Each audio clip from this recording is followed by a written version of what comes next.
Well, thank you, Joanna, and thank you, Laura, for inviting me here to the Artspace. I'm very excited to be, as I was saying, giving a talk in Oklahoma because I'm from Oklahoma. I'm from South Central Oklahoma in Love County, south of Ardmore. So, and yesterday I gave a talk at University of Oklahoma on some really new research. But today I really, because we're in the art space, I decided to title my talk "Indigenous Earthworks as Indigenous Art."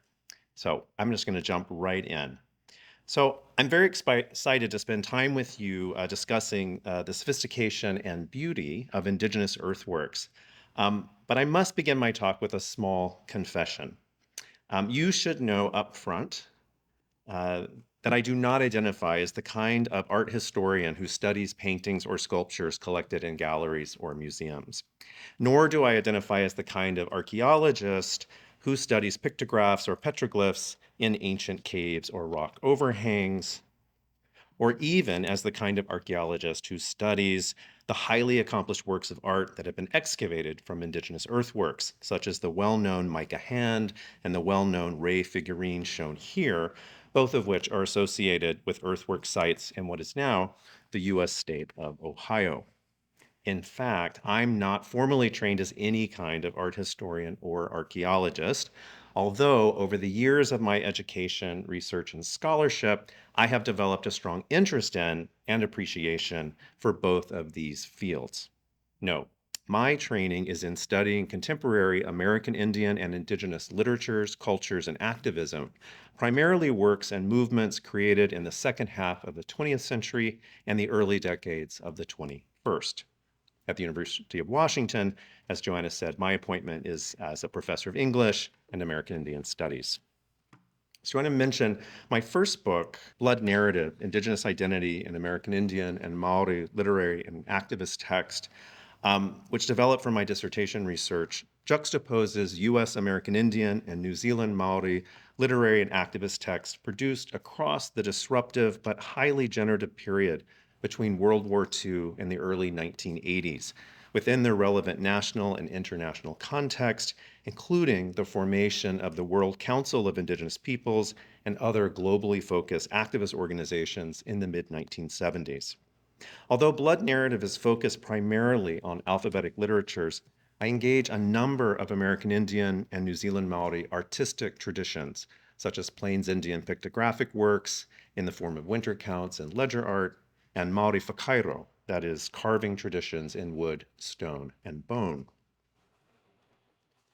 My second book, as Joanna mentioned, Trans-Indigenous Methodologies for Global Native Literary Studies, demonstrates a set of productive methodologies for juxtaposing, contextualizing, and reading diverse forms of Indigenous self-representation from the primarily English-speaking settler nation-states, including not only the United States and Aotearoa New Zealand, but also Hawaii, Australia, and Canada, with a particular emphasis on centering Indigenous aesthetic systems and technologies. I engage an even greater range of Indigenous artistic traditions in this book, Trans-Indigenous, including not only pictographic and carving traditions, but also painting and weaving. One of the Indigenous technologies I examine in Trans-Indigenous is large-scale Indigenous earthworks. This past year, I published a third book, Earthworks Rising, Mound Building in Native Literature and Arts, which explores in much more depth contemporary Indigenous engagements with ancient earthworks and with what we might call enduring earthworks principles. Unlike my previous books, this project is firmly anchored in North America rather than overtly engaged with global comparisons. The book's comparative methodologies, however, continue to work across Indigenous aesthetics and technologies, juxtaposing alphabetic writing with visual and installation arts, while adding to that mix an attention to drama and other forms of embodied performance, as well as an attention to encounters with large-scale built environments. That is, with earthwork sites themselves, both ancient and contemporary. Earthworks Rising developed out of my experience living and working for many years in Ohio, where I had my first academic appointment as a professor of English at Ohio State University in Columbus. And my project began not so much as an idea for a work of scholarship, but rather as a question related to my teaching. Because I believe an important aspect of working in the interdisciplinary field of Indigenous studies is always centering the local, always beginning with where you are and with whose lands and waters you live and work on, and the multiple histories of those lands and waters, I wondered how I could bring into my contemporary Indigenous literary studies classroom the ancient Indigenous earthworks, built roughly between 2,000 and 500 years before the present, that were all around me and my students in the landscape of central and southern Ohio. So I began to think about how to invite students to visit earthworks sites and how to help them learn about earthworks histories. But I also began to think about how to bring contemporary Indigenous engagements with ancient earthworks and contemporary Indigenous understandings of ancient earthworks into my teaching about Indigenous literatures and cultures.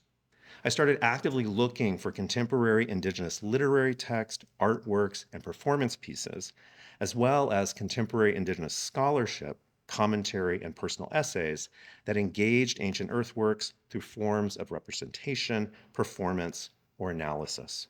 Eventually, I started actively looking as well for contemporary Indigenous engagements with ancient earthworks and enduring earthworks principles through built environments. Once I started actively looking, I was able to locate amazing works of poetry, such as Alison Hedgecock's sequence of mathematically encoded earthworks poems, Blood Run, which focuses on a major earthwork site located on what is now the border between Iowa and South Dakota, as well as amazing works of contemporary visual art, such as Alyssa Hinton's vibrant photo collages depicting southeastern burial mounds, including the stunning photo collage that ended up on the cover of my book. I also located brilliant works of contemporary fiction, such as Leanne Howe's compelling debut novel about Choctaw politics here in Oklahoma, Shellshaker, which organizes its multi-temporal plot around key mound sites in the southeastern homeland and according to principles of seasonal time, as well as evocative works of historical fiction, such as Chickasaw and Choctaw author Philip Carroll Morgan's adventure novel Anopolichi, The Wordmaster, set in the year 1399 during a period of active mound building and use, which demonstrates how multiple mound building cultures interacted across vast geographical distances in the Southeast and the Midwest. But before we go any further, some of you may be thinking, Professor Allen, exactly what do you mean by the term Indigenous earthworks? Although I realize some of you know a lot. To which I might be tempted to respond, where have you been all these thousands of years? The compound word earthworks evokes the obscured, eroded, desecrated, dislocated, too often destroyed, and occasionally reconstructed mounds, embankments, and other earthen structures, such as level plazas and raised causeways, built across the eastern half of the North American continent between about 500 and at least 5,000 or more years before the present. The word's internal juxtaposition, vital earth, dynamic works, suggest a synthesis of artistry and engineering. Earlier, I mentioned that my new book explores how contemporary Indigenous writers, artists, and communities engage ancient earthworks and, importantly, enduring earthworks principles. So some of you may be thinking as well, what does Professor Allen mean by the term earthworks principles? I'm glad you asked. I mean the principle of layering diverse materials in order to construct durable structures. I mean the principle of creating multiple structural patterns in individual mounds, but especially among multiple mounds within earthworks complexes and earthworks cities. I mean the principle of creating multiple simultaneous alignments.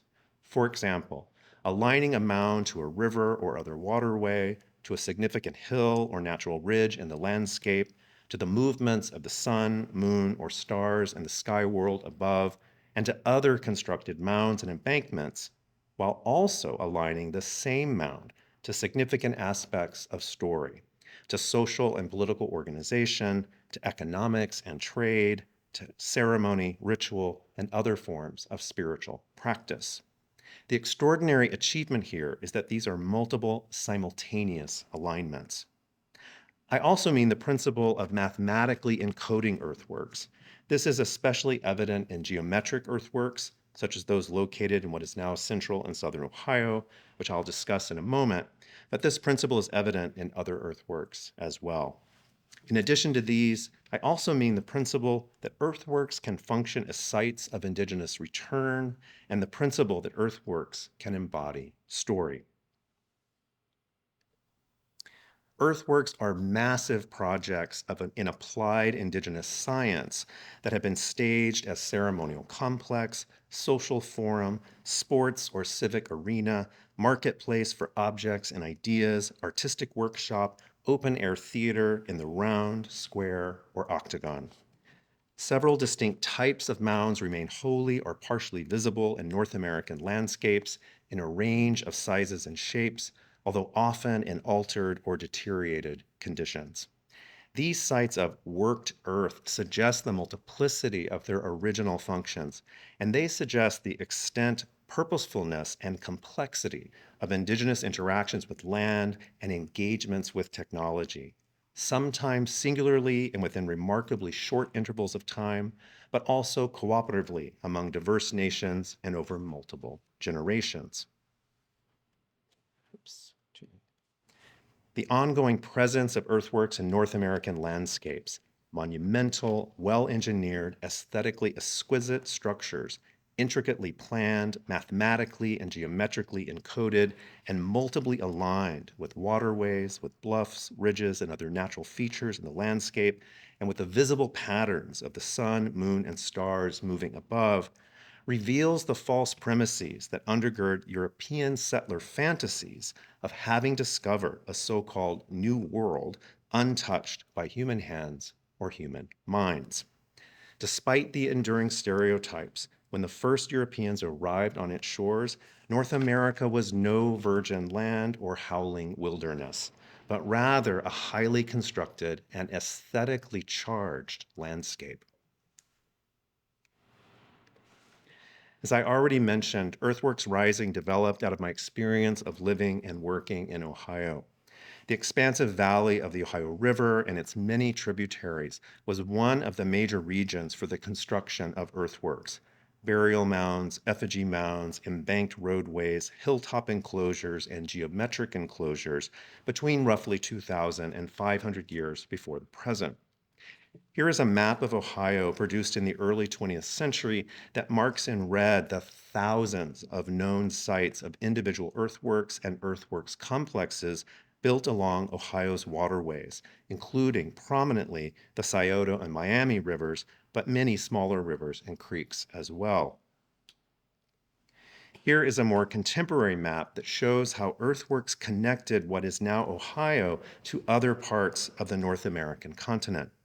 Large caches of natural materials originating at sites located great distances from central and southern Ohio have been found in excavated mounds, including copper and silver mined from the northern Great Lakes region, Knife River chert from what is now the Dakotas, obsidian from what is now Montana, bear teeth from the Rocky Mountains, mica from the Appalachian Mountains, galena from what is now Missouri and Kansas, quartz from the southeast, large marine shells from the Gulf Coast, and shark teeth from the Atlantic coast.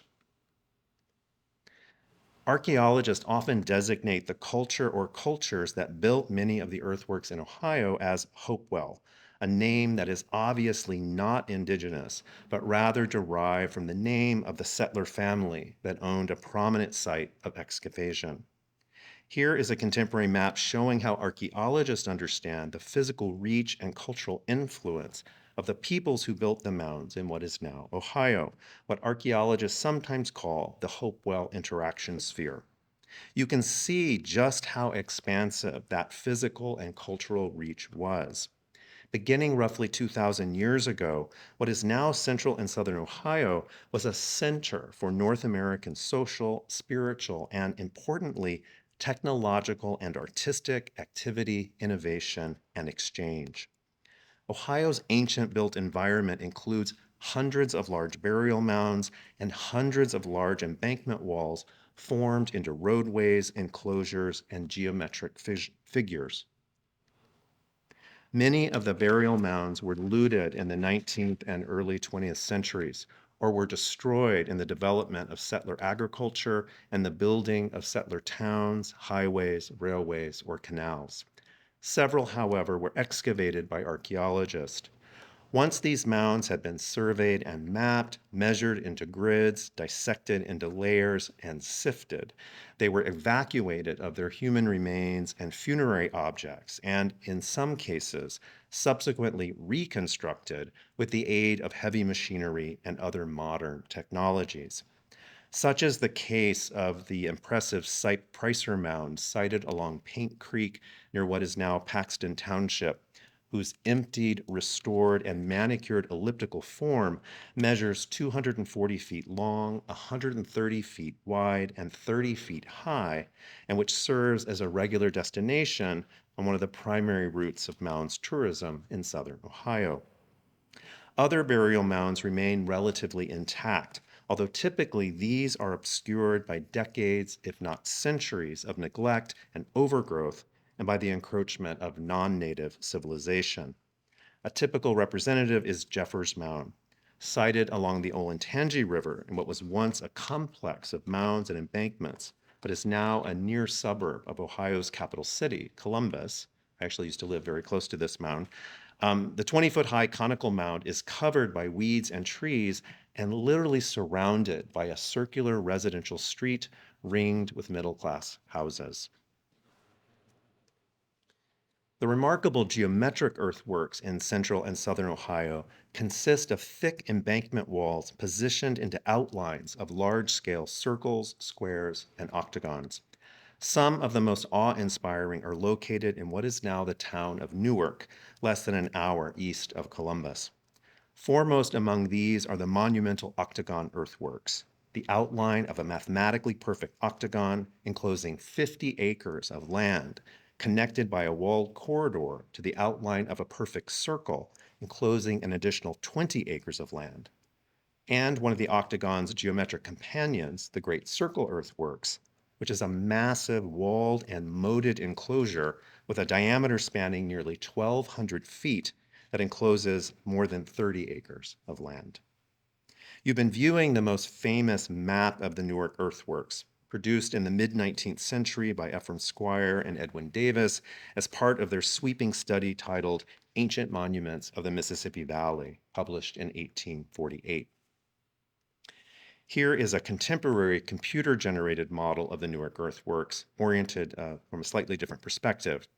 You can see not only the Great Circle on the left and the octagon on the right, which remain extant, but also the destroyed geometric enclosures known as the Wright Square and the Cherry Valley Ellipse, as well as the several sets of parallel embankments that once formed marked roadways connecting these massive figures into a larger design. Here's a detail of the Great Circle as it was mapped by Squire and Davis in the 19th century. And here is a contemporary aerial photograph of the Great Circle in winter. The stark white of the snow and the lack of green foliage on the overgrowth of trees helps make the mathematical precision more visible. The impressive embankment wall of packed earth ranges in height between 8 and 14 feet, and its single opening is oriented east to sunrise. At the base of the Great Circle's high embankment wall, a moat dug to a depth ranging between 5 and 8 feet follows along the interior circumference. Archaeologists believe that both moat and embankment were covered in clay when the geometrical figure was a fully functioning site for communal gathering. Following spring rains, the clay-covered moat would have become a standing vernal pool, host to a chorus of chirruping small frogs known today as peepers. At night, moonlight from above or ceremonial firelight from atop the embankment wall or within the enclosure would have danced as vibrant reflections on the singing water. The clay-covered circle would have become a multimedia event space, alive not only with human and perhaps other than human movement, but also with atmospheric color, with light and shadow, with reverberating sound. Here is a detail of the octagon earthworks as it was mapped, again, by Squire and Davis in the 19th century. And here is a more contemporary aerial photograph of the site. Similar to the Jeffers burial mound I showed you a few minutes ago, the octagon enclosure, despite its long recognition as one of the most archaeologically significant sites in North America, is literally surrounded by non-native civilization. Actually, the octagon is more like a contemporary captive to non-native civilization. A country club has leased the octagon site from the Ohio Historical Society since 1910, and it has run a members-only golf course on the grounds since 1911. The Mound Builders Country Club, yes, that's its actual name, the Mound Builders Club, where you can, quote, golf with the ancients, has not only altered the site with its greens and roughs and miles of paved paths for golf carts, threatening the site's archaeological integrity, but as a members-only club, it has also severely restricted public access, including access by that part of the public comprised of Native American individuals, communities, and nations. The current lease was set to extend until the year 2078. Fortunately, last December, the Ohio State Supreme Court ruled that the country club must negotiate breaking its lease so that the octagon can be reclaimed as a heritage site and so that the public, including the Native American public, can have greater access. And you may have heard that the octagon was one of 8 earthworks sites in Ohio that were recently named as a UNESCO World Heritage Site. And one hopes, of course, that these developments will mean that Native Americans will have a greater oversight of the octagon stewardship and interpretation in the future. One of the reasons this site at the octagon is considered so significant by both archaeologists and Native Americans is that the massive enclosure is more than a complex, mathematically perfect geometric figure of an octagon connected to a circle. Impressive as those features are, there's actually more to it. The octagon is also a lunar calendar that encodes in its precise structure not the moon's complex monthly cycle of rising and setting at different points on the horizon, but rather the even more complex 18.6-year cycle of the moon's northernmost and southernmost rise and set points on the horizon. This is a grand cosmic cycle that most contemporary humans are not even aware is happening. Also known as the lunar standstills, the basic idea is that the pendulum of the moon's northernmost and southernmost rise and set points on the horizon swings within one range for 9.3 years, and then swings within a different range for 9.3 years, and then comes back.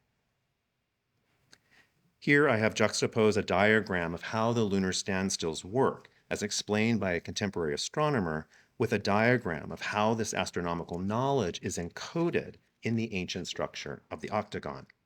I should note that it wasn't until the 1980s that contemporary researchers trained in the Western scientific tradition figured out how the octagon works as a lunar calendar. But this sophisticated astronomical knowledge had been encoded in the indigenous structure for some 2,000 years. Here are images of what the octagon looks like on the ground. From this embodied perspective, it is much more difficult, indeed it is nearly impossible, to perceive the site's size, precision, or long-term cyclical alignments with the moon. And yet, even with all the damaging changes made by the country club and other settler forces, the site remains highly charged with physical presence and aesthetic power. In addition to burial mounds and geometric enclosures, what is now Ohio hosts 2 large earthen structures that are indisputably effigies. That is, earth mounded into discernible mimetic shapes, such as animal figures. The best known and perhaps most dramatic of these figures is the restored Serpent Mound located in Adams County in southern Ohio. The body of the great serpent runs roughly a quarter-mile in length and is mounded to a height of between 3 and 4 feet. It begins in its southern end with its tail in a triple-coiled spiral, undulates along the plateau above the Brush Creek Valley in 7 distinct body convolutions closely following the distinctive curve of the ridge, then straightens out toward its broad and horned head. The serpent's mouth appears to hinge wide open, poised to swallow a large oval-shaped disc. Since the 19th century, some non-native viewers have interpreted the effigy as a snake attempting to swallow an egg, and these viewers have assumed the site was used primarily in rituals for fertility. Others have interpreted the effigy as the great horned serpent, a symbol of the lower world, attempting to swallow the disk of the sun, a symbol of the upper world, which can suggest an iconic representation of a solar eclipse. Still other viewers, including many contemporary archaeologists and many American Indians, have speculated that the effigy embodies the philosophical concept of a cosmic balance, in which the forces of the lower world, represented by the horned serpent, are in productive tension with the forces of the upper world, represented by the sun. Moreover, contemporary archaeologists have demonstrated that, similar to the octagon enclosure and other celestially aligned earthworks, there are multiple astronomical alignments in the body of the serpent. These include alignments to true astronomical north, to the summer solstice sunset point, and to 6 lunar rise and set points. In this way, the serpent appears to embody simultaneous stellar, solar, and lunar alignments within its provocative mimetic figure. In the aerial photograph, you can see the observation tower located between the second and third body convolutions. Built in 1908, the tower allows visitors to view the effigy from a height of 25 feet above the ground. That view orients the viewer's gaze along the undulating body and toward the serpent's head. As you can see, even at this height, without a fully overhead perspective, it remains difficult to perceive the effigy as a whole or even as a mimetic figure. Viewers really can't see the serpent as an uncoiling snake per se. Similar to viewing the effigy while standing on the ground, viewing the effigy while standing on the tower, one is most aware of the serpent's several distinct components. The tight triple coil of the tail, linked to the 7 sine waves of the undulating body, linked to the tense triangle of the head, linked to the elongated oval of the disc. The dynamic movement across these links represents a remarkable performance of energy. Uncoiling, the serpent follows the natural arc of the ridge and appears to seek water at the confluence of Brush Creek and its tributary, East Creek. Moreover, this energetic linking of distinct components to create the serpent's complex form almost seems to work like a language, like a sequencing of basic symbols that feels greater than the sum of its individual parts. Coil, linked to waves, linked to triangle, linked to oval. Most often, and not surprisingly, one encounters overhead representations of the effigy as seen or imagined from a great height. Here, for instance, is Squire and Davis's iconic map of the Great Serpent, drawn in 1846, which takes a high perspective directly above the serpent and thus reduces the large effigy to an elegant black and white silhouette. One can clearly see the sequence of coil, waves, triangle, and oval. And here is a contemporary map of Serpent Mound State Memorial, which is run as a small park with a rather outdated interpretive center. The part about the interpretive center being outdated, however, is beginning to change. Since 2020, following an unfortunate incident at the site, the Ohio Historical Society, which is now known as Ohio History Central, has begun to actively consult with leadership from some of the native nations that were forcibly removed from Ohio between 1830 and 1850, including several of the Shawnee tribes that now reside here in Oklahoma, on how to contextualize and how to present the mound to the public. And this type of tribal consultation represents, I think, a major shift in practice from even a decade ago. Less well known than the Serpent Mound, but of no less importance, is another effigy in Ohio, located in what is now the town of Granville, just west of Newark. This large effigy is known as Alligator Mound, although it looks nothing like an actual alligator. Constructed on the highest point in the landscape, In the past, the effigy would have commanded panoramic views of the valley below. Similar to the Serpent Mound in southern Ohio, which, as you saw, uncoils along a ridge above the waters of Brush Creek and its tributary East Creek, the alligator crouches atop a prominent bluff that rises above the waters of Raccoon Creek, which meanders along three sides of the bluff's base.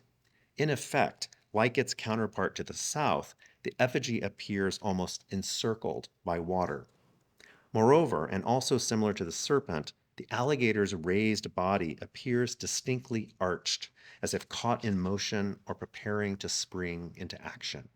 This effigy, too, is a remarkable performance of energy.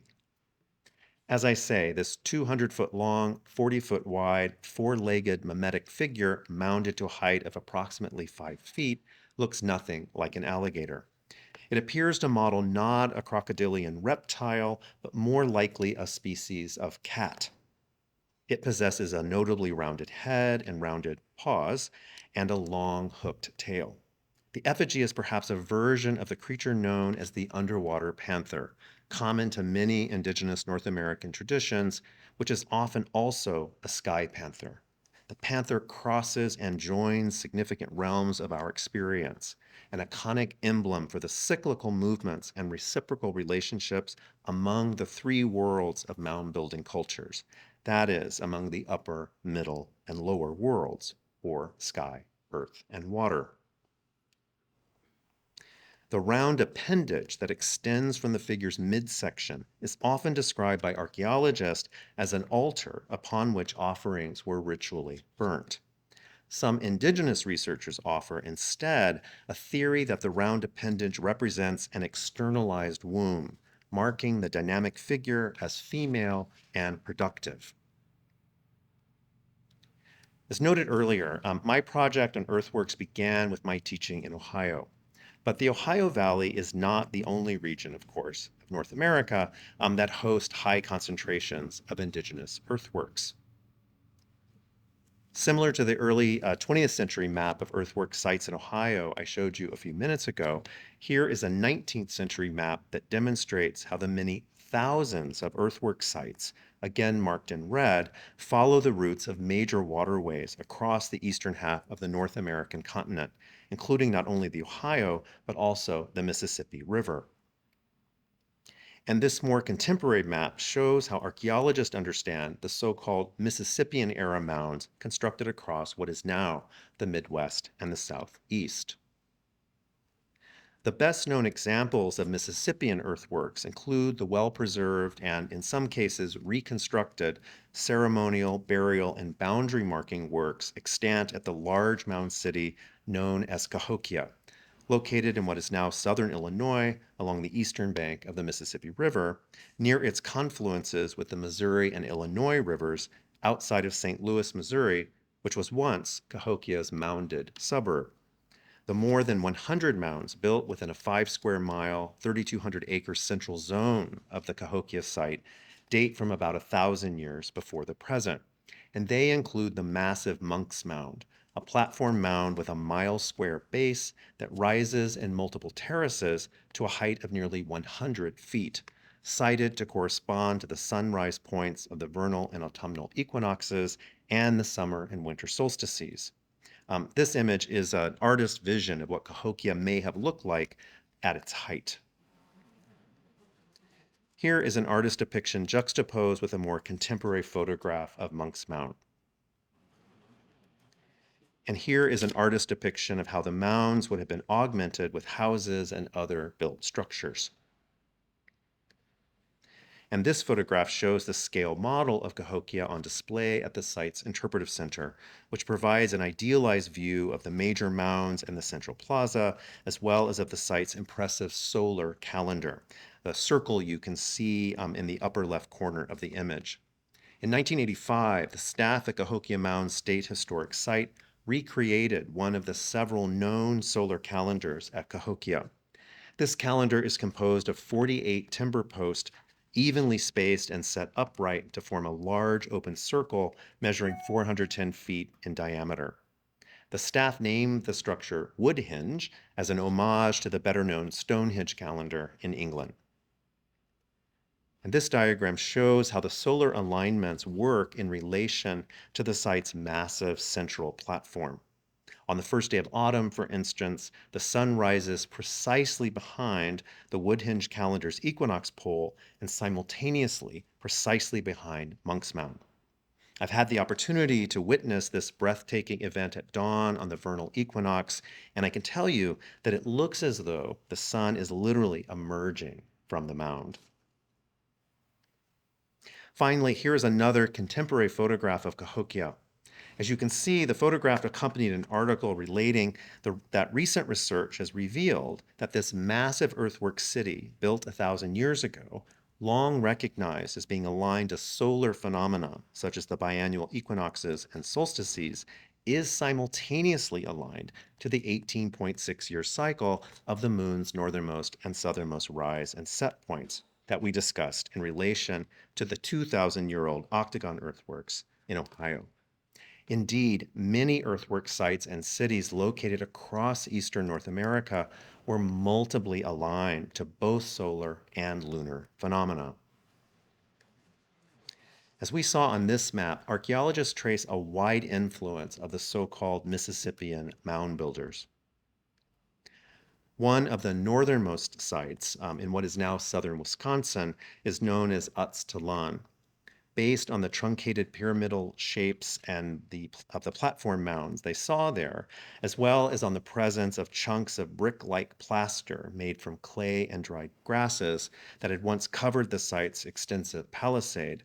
European and white American settlers in the 1830s assumed the site must have been built by the Aztecs from what is now Mexico and named it for the Aztec homeland known as Aztlan. It's a really funny misnaming, but this is, of course, not untypical. And one of the most well-known early Mississippian sites in the southeast, in what is now western Alabama, is known as Moundville. This name, also given by non-native settlers, speaks for itself. Moundville was a massive earthwork city built by the ancestors of Choctaw, Chickasaw, Muskogee, and other southeastern peoples. So thus far, I've shown you images of impressive earthwork sites in the Ohio and Mississippi valleys that were constructed hundreds or thousands of years before the present. But I have not yet directly addressed a question that at least some of you may think is central to a talk in an arts institution. Namely, should we consider Indigenous earthworks as a form of art? Whether much of anything produced by Indigenous peoples in the Americas should qualify under the rarefied category of art has been a long-standing question, of course, posed first by European and then by non-Native American intellectuals, scholars, art enthusiasts, and other viewers. Part of the early questioning about whether Indigenous peoples could produce art had to do with basic cultural chauvinism and with a long history of justifying violent European conquest and militarized US settler colonialism. And part of this questioning had to do with the early development of the academic fields of anthropology and archaeology. But such questioning has continued to be justified by evoking definitions of art that are rooted in specifically European and Western philosophies and understandings of aesthetics. In their overview survey of Native North American art historians Janet Berlow and Ruth Phillips explain the situation this way. Quote, as we would expect, the early ethnologists shared the theories of art in general circulation at the end of the 19th century. Among these was the notion, formulated in the aesthetic theory of Immanuel Kant, that functionality limited the highest capacity of a work of art to achieve formal beauty and to express ideas. For this reason, they assigned most Native American arts, which often adorned useful forms such as pots, clothing, or weapons, to the inferior category of applied art or craft. The basic idea was that any human creation that was functional in some way could not, by definition, also display the highest orders of formal beauty. And similarly, any human creation that was functional in some way could not, by definition, produce or evoke great ideas. Functionality, or what Berlow and Phillips refer to as usefulness, was considered a disqualifying attribute. Many, perhaps even most works produced by Indigenous peoples in any media were therefore excluded. Since I have already confessed to you that I am not trained as an art historian or archaeologist, it is unlikely to surprise you that I don't have much interest in or much patience for the whole question of what does and does not count as Western, capital A, art. Personally, I think this kind of question is rather beside the point because, as Berlow and Phillips and many other scholars more knowledgeable in this area than I am have made abundantly clear, Indigenous peoples across the Americas, and indeed Indigenous peoples across the world, have always had their own aesthetic systems, their own understandings of, and their own criteria for which qualities and which attributes of human creations across a wide variety of media and forms should be considered beautiful, powerful, or excellent. As I stated early in my presentation, I see Indigenous earthworks as a synthesis of artistry and engineering, a synthesis, that is, of formal beauty, great ideas, and practical functionality. We could add to that list as well the attribute of striking durability. To move toward a conclusion for my talk this evening, I want to shift emphasis from ancient earthworks to Indigenous creations that are more contemporary. Earlier, I briefly showed you Melissa Hinton's vibrant photo collage that I chose as the cover for my book. Titled Ancestral Plane and completed in 1998, the photo collage is assembled from 33 image fragments. It depicts a burial mound constructed in the deep past and overgrown with grass and trees, not as a site of death, colonial nostalgia, or raw material for scholarly archaeological careers, but rather as a site of indigenous rebirth and regeneration. I was immediately drawn to the vibrancy of Hinton's palette, to the purple, blues, and orange. But I was also drawn to Hinton's bold reclamation of the dominant culture's convention of representing burial mounds in cross sections. Archaeologists, anthropologists, and historians create these cutaway perspectives in photographs of excavations in progress, as in these examples from the 1920s, as well as in drawings, diagrams, and other illustrations, and sometimes in 3D scale models, as in this example, which has been on display at the Serpent Mound Interpretive Center since the 1960s. Cross sections are meant to expose the hidden interiors of mounds, to display what lies beneath their surfaces.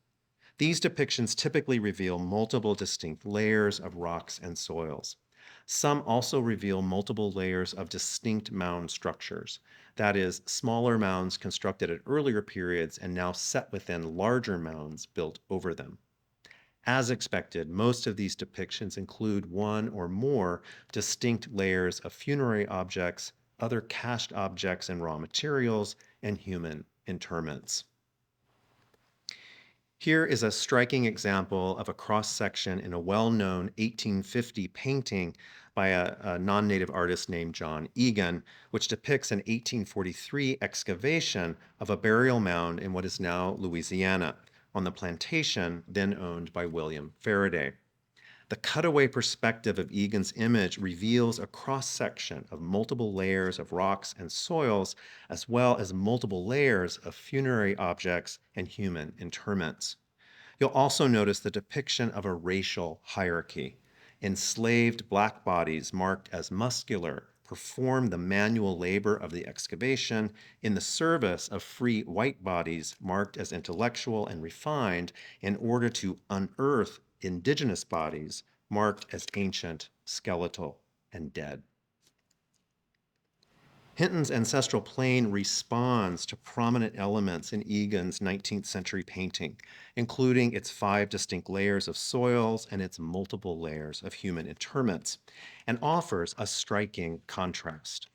In ancestral plane, the mound's base is a deep red soil with yellow and orange highlights, and this layer is nearly filled with mostly indistinct remains rendered in blacks, blues, reds, and whites.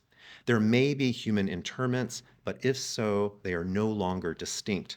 Unlike in Egan's depictions of a pristine stratigraphy, here the layers are no longer perfectly level, and any interments have blended into the shapes and colors of funerary objects and other materials. Above this dark base, Hinton's photo collage depicts a middle layer of soil that glows in pixelated golden yellows. Two distinctly human interments glow as well, but they are not the bare, ivory colored skeletons depicted by Egan. Rather, the interred bodies glow in pixelated multicolor, shadings of whites, oranges, yellows, and blues that form organic shapes. Together, these shapes and color gradations suggest the shaded contours of digitized maps, geographical area maps and topographic contour maps, but especially evocative heat maps. Lying within layers of packed soils, the interred bodies are themselves depicted as animate landscapes and active sources of heat, hidden reservoirs of life and energy. Above this middle layer of interment, between the radiant landscape bodies and the dull surface of the mound, centered within reddish soil among additional funerary objects and the living roots of trees, Hinton has placed the figure of a human embryo. Similar to the adult skeleton depicted by Egan, this embryo is depicted in an upright fetal position, its head facing left toward the descending dark bird. And where the ancestors produced light and heat in multicolor, the embryo glows a dark electric blue, outlined in black and haloed in pixelated white. It, too, is a vibrant source of energy. Situated in the layer of soil above that of the radiant, heat-generating landscape bodies of interred ancestors, the electric blue embryo is a vital sign of the mound's function as a womb, as a productive source of new life. In her artist statement, Hinton describes ancestral plane as, quote, the cross-section of a burial mound, breaking open to reveal remnants and remains of cultural relics and people. Trees draw upon these vestiges for sustenance, while the embryo also is fed to support its new life, reawakening, rebirth. The hawk, able to see the unseeable, is the messenger of change landing, reminding us of our potential. In the vibrancy of her composite image, Hinton reclaims the practice of archaeological cross sections for distinctly indigenous purposes. In this vision, the burial mound is more seed than sepulcher. When conditions are appropriate, the surface breaks open seemingly of its own volition, like the shell of a bird's egg that first cracks, then slowly breaks apart as new life emerges from within, rather than be broken into from the outside by desecrating looters or archaeologists. Through this revelatory movement, the mound reunites upper and lower worlds. It becomes a portal linking generations, including the living and the dead. And it appears that it is the sheltered seed, represented in the figure of the electric blue embryo, which seems to float within nutrient-rich, perhaps amniotic soil, that offers contemporary indigenous communities the power to rebuild their worlds. Through the precise use of radiant color and multiple suggestions of movement, Hinton's photo collage depicts both the body of the mound and the bodies of interred ancestors as active and changing. These vibrant bodies are connected to multiple worlds, including natural and spiritual worlds, and to distinctly indigenous futures. Finally, to conclude, I want to leave you with several images of contemporary indigenous built environments here in Oklahoma that incorporate new large-scale earthworks constructed in the 21st century. These new mounds are being built in several distinct styles, and each is intended to appeal as part of public sites of indigenous self-representation, both to local tribal citizens and descendants, and to broader audiences of diverse tourists and other visitors. In one style, the tribally specific Chickasaw Cultural Center, which opened in 2010 near Sulphur, has constructed what it calls a replica ceremonial mound, a single terrace earthen platform. The Chickasaw Cultural Center situates its replica ceremonial mound within its recreation of a Chickasha and Choka, a pre-removal southeastern village, a kind of life-size historical diorama complete with similar replicas of summer and winter family houses, a large council house, a stickball court, gardens, and a palisade. The mound and its contextualizing environment is thus set adjacent to, but apart from, the center's modern buildings and high-tech facilities. In another style, the Multi-Tribal First Americans Museum, which honors the 39 tribal nations in Oklahoma and which opened, as you will all know, in 2021, just outside of Oklahoma City, has constructed what it calls a 21st century promontory mound, a massive spiral of packed earth that circles a 1,000-foot diameter and rises to a height of 90 feet. In contrast to the replica ceremonial mound at the Chickasaw Cultural Center, the massive promontory mound is an integral component of FAM's modern buildings and high-tech facilities. As some of you will likely have witnessed, the spiraling mound literally emerges from the ascending pathway situated between the main buildings, its rising embankment forming one of the intersecting arcs and half circles of the site's innovative architectural design. One way of conceiving FAM is as a futuristic cyborg. The earthen mound and the high-tech buildings are co-constitutive. But the mound itself can be understood as an innovative hybrid. It combines practices of constructing large-scale geometric enclosures, outlines of circles, squares, and octagons, such as the massive enclosure in central Ohio known as the Great Circle, with practices of constructing large platforms, such as the terraced and truncated pyramids integrated into the rise of the valley at the site known as Aztlan in southern Wisconsin. Similar to a geometric enclosure, the new mound at FAM has been designed to demarcate ceremonial space. And similar to a platform, the new mound has been designed not only for visual, but also for direct physical engagement. Visitors are invited to walk a paved pathway along the mound's curving ascent to the 90-foot promontory, where they can enjoy expansive views of the river, the city skyline, and the museum complex itself. Also similar to historical platform sites, the new site has been designed to combine a large mound with other built structures. Moreover, similar to ancient earthwork sites, FAM is oriented not only to water, but also to major trails and roadways. As this audience will know, FAM is sited at the major transportation juncture where Interstate 35, running north and south between Texas and Minnesota, crosses Interstate 40, running east and west between California and North Carolina.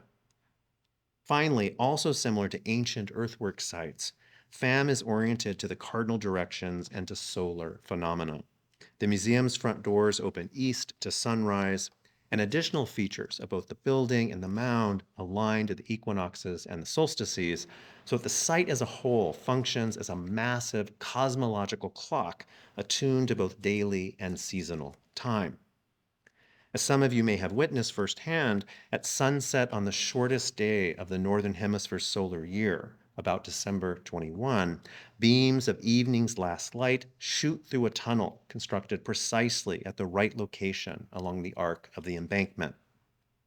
At sunset on the longest day of the Northern Hemisphere's solar year, about June 21, the ball of the evening sun sets precisely behind the high point of the promontory's concluding ledge.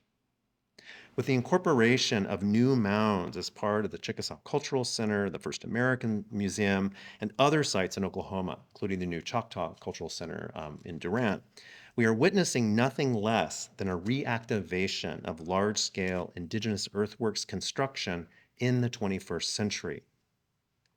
Part of what I find so exciting about this reactivation is that nearly 200 years after forced removals that began in the 1830s, these structures represent an active transposition of ancient understandings of indigenous power, including indigenous aesthetic and artistic power, from the old homelands in the Southeast and the Ohio and Mississippi valleys to the new homelands here in Oklahoma.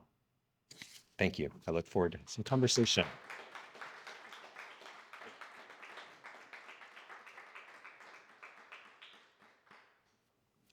I was really intrigued with your with your cover art, with what she did with the ancestors. Okay, the people who are fully embodied and yet no longer present and yet present with the embryo.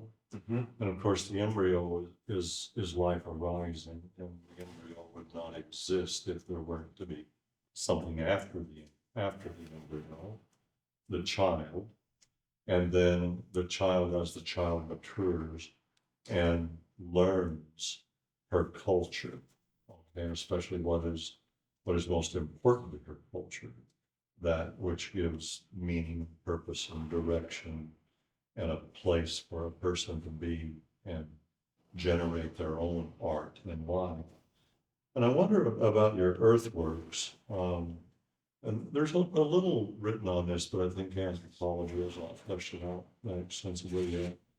And certainly archaeologists haven't, and I think they're in that direction. I'm a little out of date, so I could be wrong there. But that the juxtaposition of living spaces and ritual, ceremonial, symbolic, cosmological spaces were were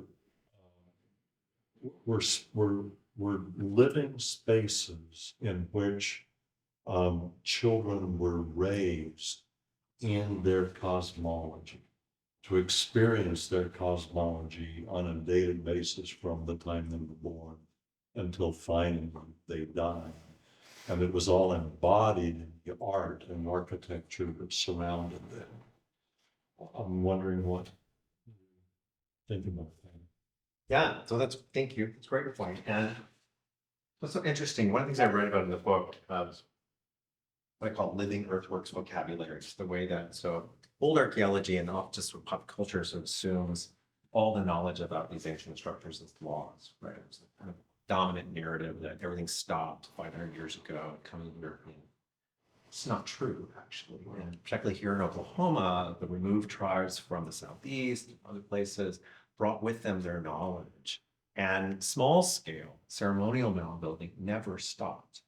Creek Nation, Cherokee Nation, Chickasaw, others, particularly during green corn in the summer, often build small mounds as part of green corn ceremonies. And that way we could talk about a continuous tradition that actually didn't stop.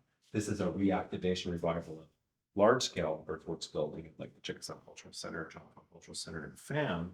But that other idea of connecting building with the earth to these larger cycles, which are the ceremonial cycles, never stopped. So that's interesting. And so the language vocabulary exists in multiple tribal nations. So access through native languages back to those knowledges. One of the things I write about, one of the older terms for earthworks that the Chickasaw use, and that is in the Chickasaw Cultural Center's signage, Yonkachaha means tall clay pot. Right? And so one interpretation of that is like, oh, Chickasaw thought that earthworks looked like inverted pots, like pots. Of course, that would assume like a contemporary, like what we think of as like a potted plant with its flat top and stuff. But if you look at clay pottery, Chickasaw clay pottery and other southeastern clay pottery from the period, it's actually rounded, has a fluted neck, more curvilinear. So it's interesting. So that's one way of understanding. So you could have it, one definition of that would be, it's mimetic. It's a way of just what it looks like. Wow, what's so interesting, yet like Cahokia and other Mississippian sites, to build those large platforms, you have to understand how to use those local raw materials, including clay and topsoil. Really high water table there in the Mississippi floodplain.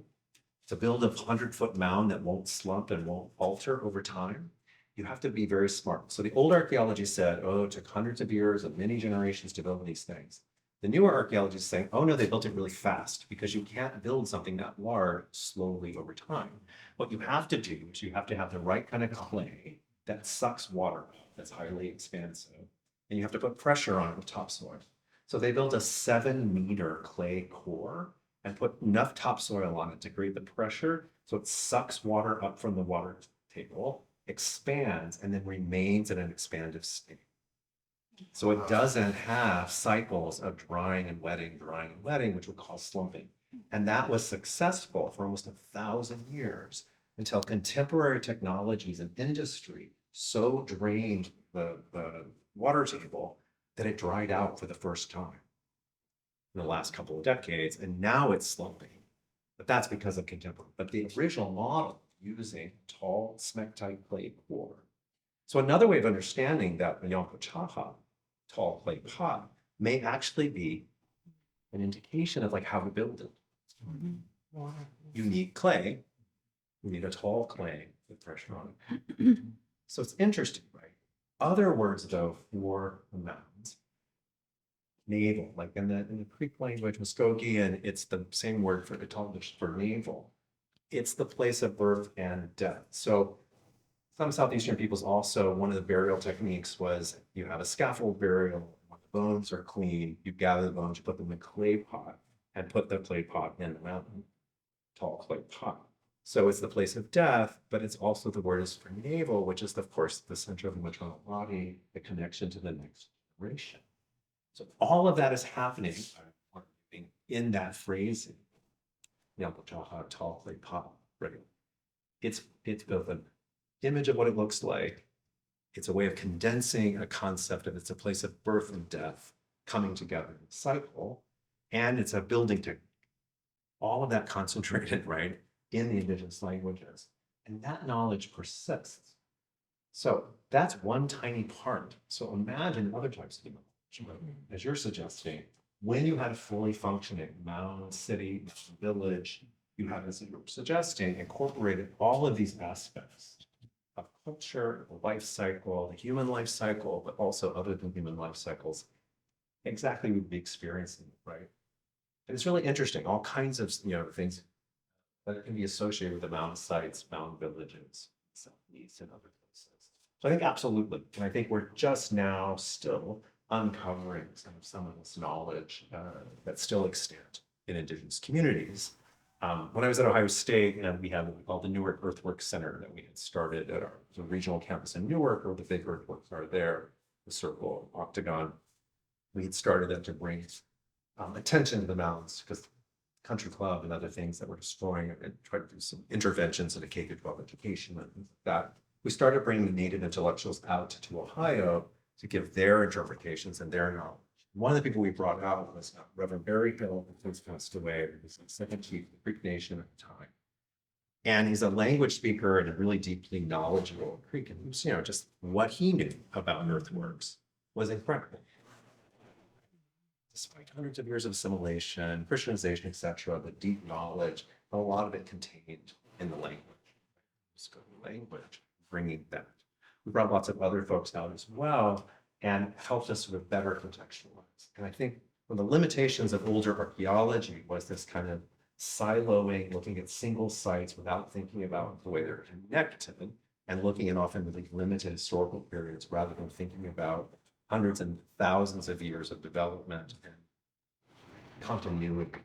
The old archaeology in Ohio says there's 3 distinct mound-building cultures. None of that appears to be true. It looks to be one culture changing over time.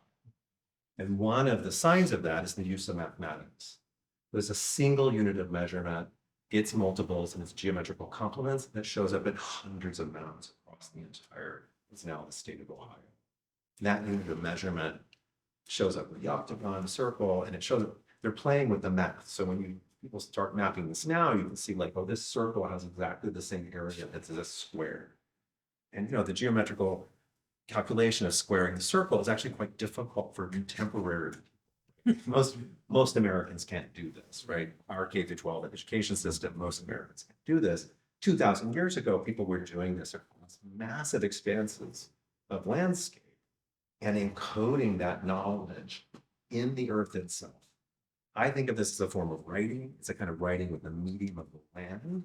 It's not writing on the land, the way like the Nazca lines in Peru are kind of etching into the surface of the soil. This is using the earth as a kind of script, building up, creating figures, and encoded knowledge.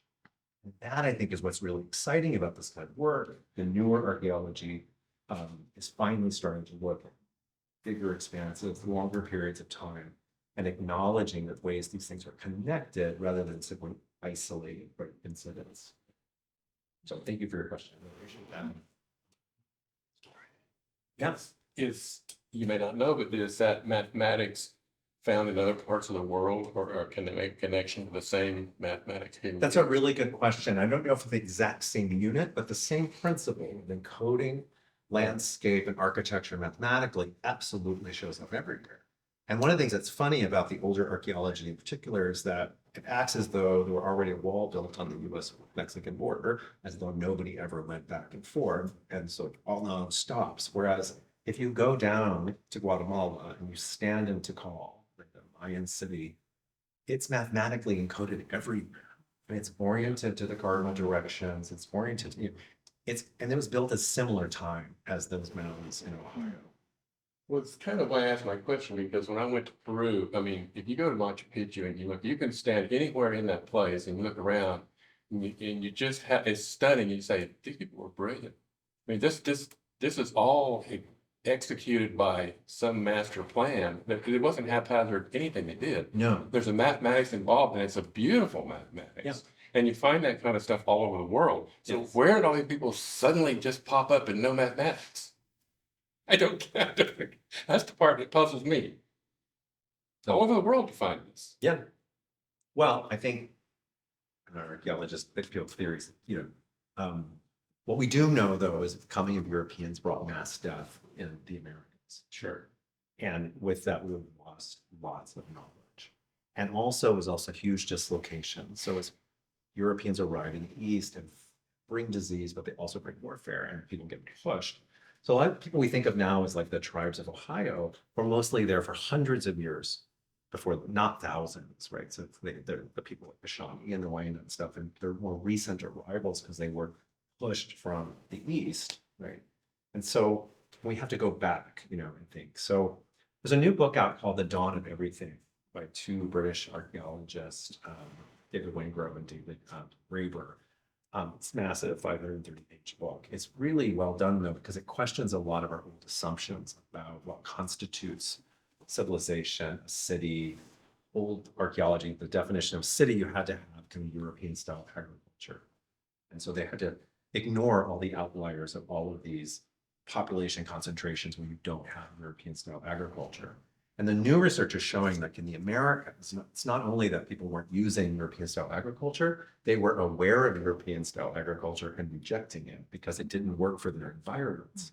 So you have these like massive population concentrations, and it's now Florida and other places where people have tried it and like, no, it doesn't work for us because it ties you down. You can't move, you can't forage, you can't use the environment more efficiently.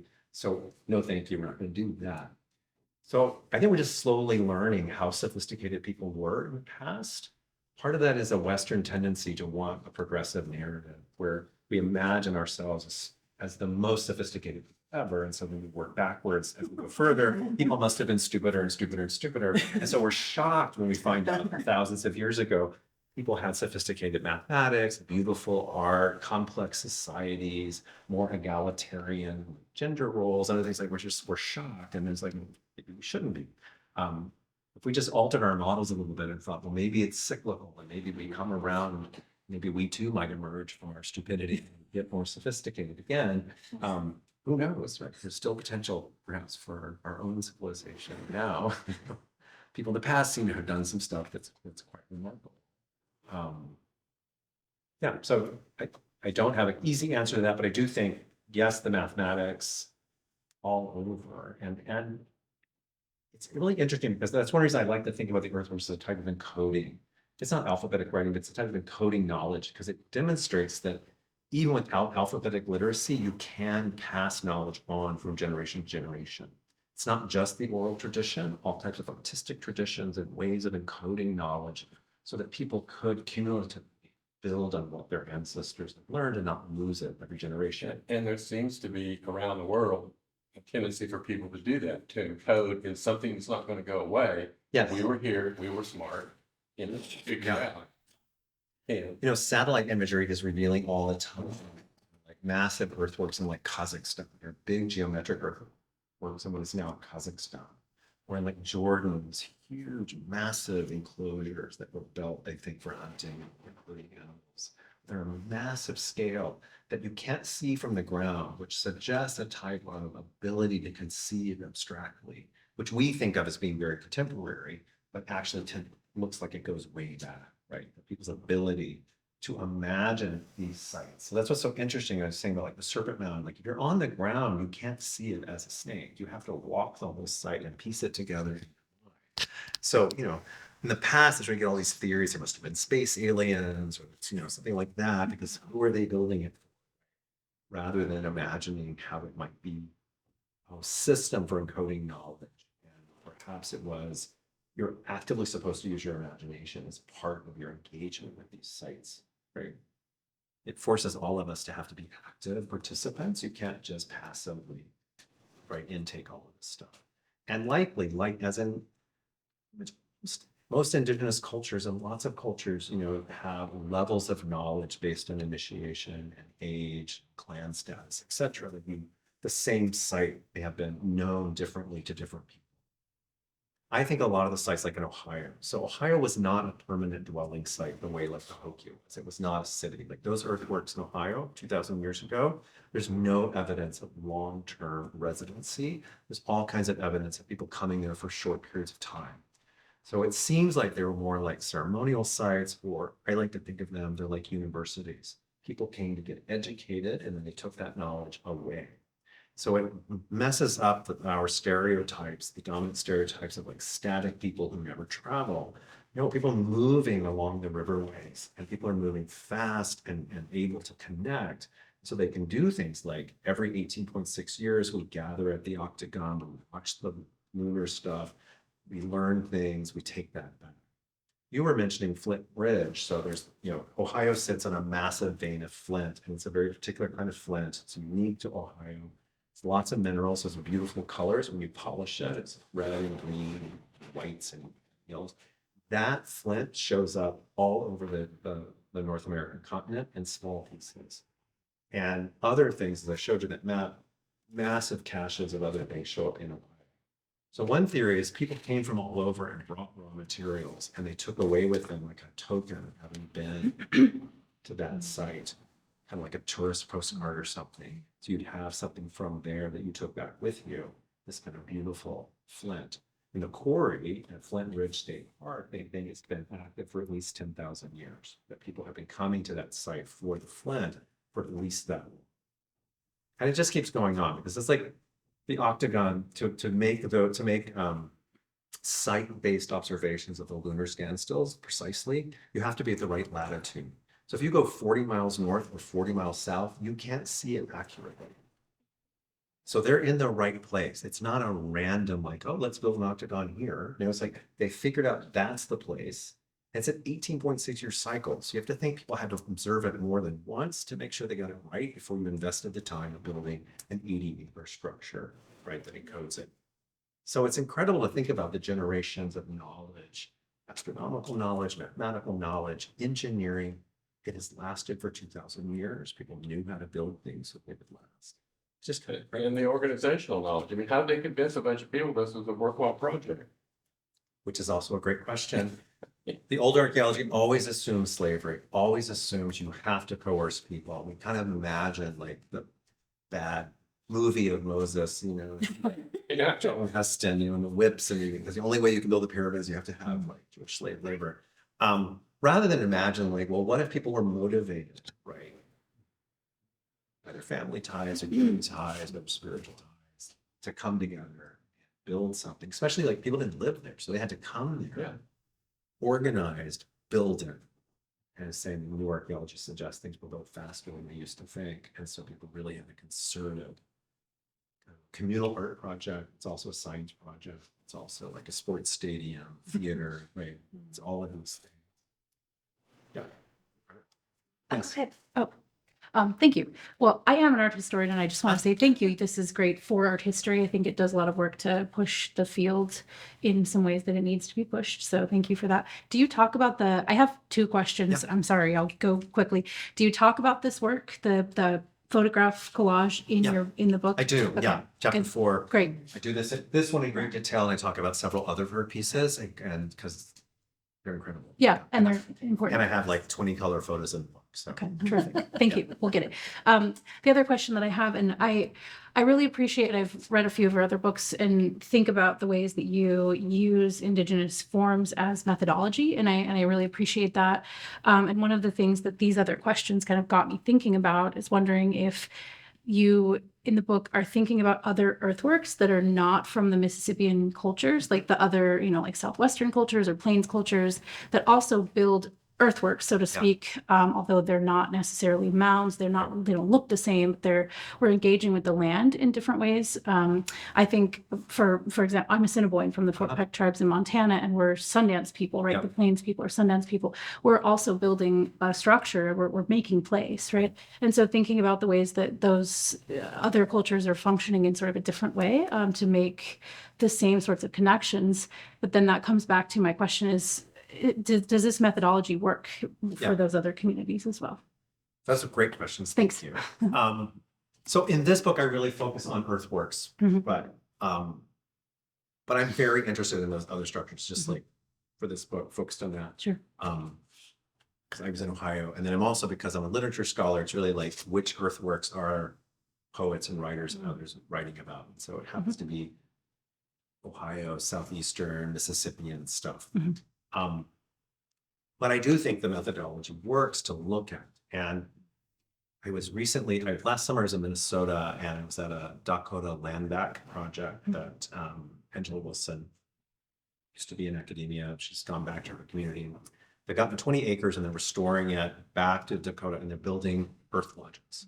And the Dakota have not built earth lodges for 200 years. So they had to go up to Hidatsa and Mandan to relearn the technology. Then they brought it back and slightly updated it, but it was incredible. It was like amazing. They built 3 of them already, they built 7. And to be inside the earth lodge and to see its structure. And they built it in the old way. So 13 posts around for the 13 moons, and they actually spent a whole year. So every full moon, they marked where the site is to build the post and did the whole thing. It opens east to sunrise and the whole thing. So the engineering is incredible, but it's also linked to story and it's linked to culture and very specific. And I think that does work. And it's a way to think about other types of working with the earth, right? So they're not these kind of mounds, but I think earth lodges are a kind of mounds. Absolutely. Of course, other people built earth lodges all over. Now that I live in the Pacific Northwest, I've been learning about longhouses, learning about those structures. They're also, of course, all encoded, right? They're all encoded, built environments. I think there's lots. And people who have more knowledge about specific cultures can, I think, do that work. And I think it's really an exciting way that we can bring art history, archaeology, cultural stuff, and bring Indigenous methodologies into the center of that work instead of having it be always on the periphery. Sure. So I love to see people doing all that. Other people want to talk about the medicine wheel and things like that. As these big structures that go way back, and then see the principles, especially the math, right? The math often shows up over and over and over, right? Same numbers always show up, and then people is it an accent? It's like, no, this is actually a system that Talking to each other. And it turns out they work well when their structures sound and they align with the moon and you had a question too. It's not as well informed as these other questions. I mean, I've only visited a couple of mounds, and so I'm a total novice to this topic. But I was struck by the map that you showed that a surveyor did in like 1890 of mounds. Yeah. All the way up and down eastern Yeah. half of the continent. Mississippi Did they go all the way River. up into Canada? They do. They go up into Ontario and Manitoba. So like the Serpent Mound in Ohio, it's not the only serpent. There's one at Rice Lake in Ontario. There's one actually in Toronto. It's been highly damaged in what's called High Park, which so you'll kind of see it, but it's been damaged really badly. Then at Blood Run, which Alison Hitchcock writes about on the Iowa-South Dakota border, there was a serpent that was destroyed to build the railroad. Another railroad story, they just destroyed it. And the problem is European settlers, Americans, Christians saw the serpent as a symbol of the devil. And actually, even in Ohio, there was a local Baptist minister in the 19th century who had a whole theory that it's actually the serpent. And that round oval is the fruit. And it's actually had nothing to do with native people. This is the Garden of Eden. This is, you know, when the serpent was smited, then God put it here so we would be reminded. It's just, you know, it's very large. So my There are lots of these. Yeah, so my question then is about modern theories, because I'm really struck by the fact that, like, I know that a lot of the southeastern tribes have a lot of connection culturally and Yes. historically, but that doesn't explain why there are similar. I mean, it's a global phenomenon, so it's not just an exchange between people in a geography, I guess. So the theory, my question is, are there theories about why there is a mound building in the western half of the continent? Well, I think part of Because it we has know to, they were exchanging. part of it has to do, I think, with the Land. conditions, the Yeah. soil, the types of building materials available, and how people are living, but the Great Lakes, Mississippi River, Ohio Valley, and into the eastern, it's all connected by water, Mhm. and so you see, you know, all the way up as far as you can go. We can still really build the earth up, like Ontario, Manitoba, and then all the way down to Louisiana. We think some of the oldest earthworks in Louisiana. And there, like at least 8,000 years ago, and maybe longer. And in some of the sites, archaeologists can sort of discern, like people are learning how to build earthworks. Like there are these like experimental sites, the ones that didn't work well. So it's not like people spontaneously knew how to build them. People had to learn how to build them and then teach each other and pass the knowledge. So it kind of comes up, at least as one theory, right? But yeah, the West, like I said, though, there are more these like earth lodges, so that there's building with earth. It's just not necessarily on the scale. And so when you see like being in the Earth Lodge in Minnesota, and then they're also in other places, Montana and stuff, it's like, oh, no, wait, like you're inside a mound. We don't think of like southeastern mountains and stuff as being hollow like that, but there were some. So if you've been out to Okmulgee and the Creek Nation headquarters is the mound building that was built in the 70s. But that is a citation of the Okmulgee Earth Lodge in Georgia, which was a council mound. We think that it was a hollow mound built so that they could have their ceremonies, you know, or councils inside the mound. So there's a way in which that it even probably extends further west if you count that type of smaller scale building, building lodges with the earth. You know, if you read, you know, the story of Sacagawea and the, you know, Manifest Destiny and all that, Lewis and Clark, you know, they're now building peoples too. They're building the earth lodges, and it's like a minor thing in the Lewis and Clark journal, but like the earth lodges. That's what they're talking about, the big earth structures that Mandarin and others were building. So yeah, it's fascinating. And you know, sometimes it's partly because so much death and destruction, and sometimes settler records purposely didn't really record everything, right? It's a big problem in Australia too. There's been a lot of controversy over level of sophistication of Aboriginal technologies and use of the land. And so there's a prominent sort of mythology that, you know, Aboriginal people didn't really alter the land in any way. But the oldest records in Australia too of the first settlers were less yet intent on eradicating native people, actually recorded these like massive settlements, fish dams, fish weirs, caches. That there's a type of agriculture. It's not European agriculture, but people clearly actively cultivating and then collecting the fruits of that. There are burial sites and stuff that look like earthworks, the oldest of those, but that history's been largely then erased in Australian education and Australian kind of nationalism, because it makes it harder to justify the later history of what happened. Acknowledge that people were actually sophisticated and really working the land in a way, and not just like animals and zombies. So it's the hard part about this too, is just we know that it's easy to say, oh, we have this relatively objective view back in the past, but we don't. We have a history of colonialism and racism and other things that make it harder for us to know what was, you know, what things were like prior to go. Yeah, I feel like even any questions I ask are skewed by that kind of Western education. Yeah.